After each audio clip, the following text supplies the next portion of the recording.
This is James Adams with your tristatefootball.com Northern Kentucky High School Football Report, brought to you by Northern Kentucky Pain Relief and Physical Medicine, getting you out of pain and back into life.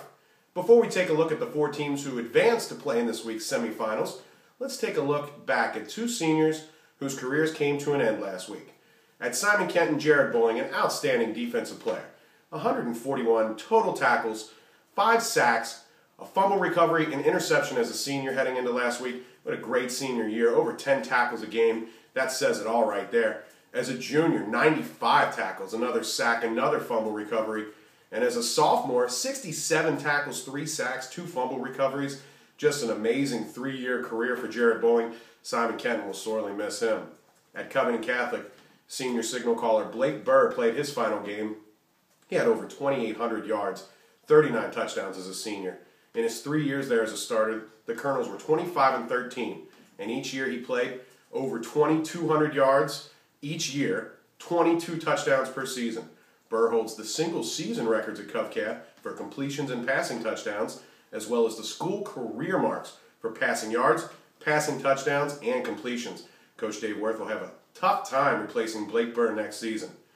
Now we'll move forward to the teams that did advance. 4 teams from Northern Kentucky will be playing this week for a chance to be in the state finals at Bowling Green next week.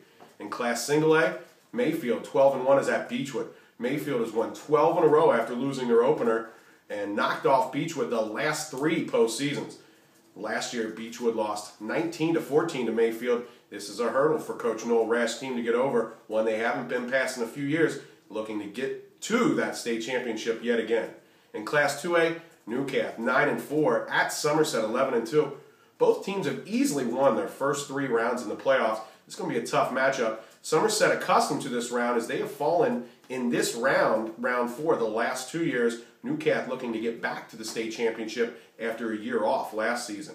In Class 4A, no doubt the team that's always there, it seems like at this point, is Highlands. They will welcome in Lexington Catholic, a powerhouse from the center of the state. This is a rematch of last year's semifinal game for the state championship.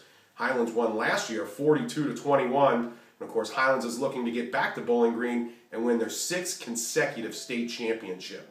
In Class 5A, the real big story, the newcomer, Cooper Jaguars. They're 12-1, and they're going to be at Harlan County this weekend. 11-2 is Harlan County. One of these teams is going to play for their first title game. It's been an amazing run for the Cooper Jaguars, a team that's only in its 5th year of existence, has a 1-loss season, could have easily been the top seed in that district, but when it came to playoff time, they got rolling. The Jaguars, the farthest they've been in the playoffs so far in the school's short history, looking to make it that final step this weekend. This has been your Northern Kentucky Football Report, brought to you by tristatefootball.com. Like us on Facebook, and of course follow us on Twitter at TS Football.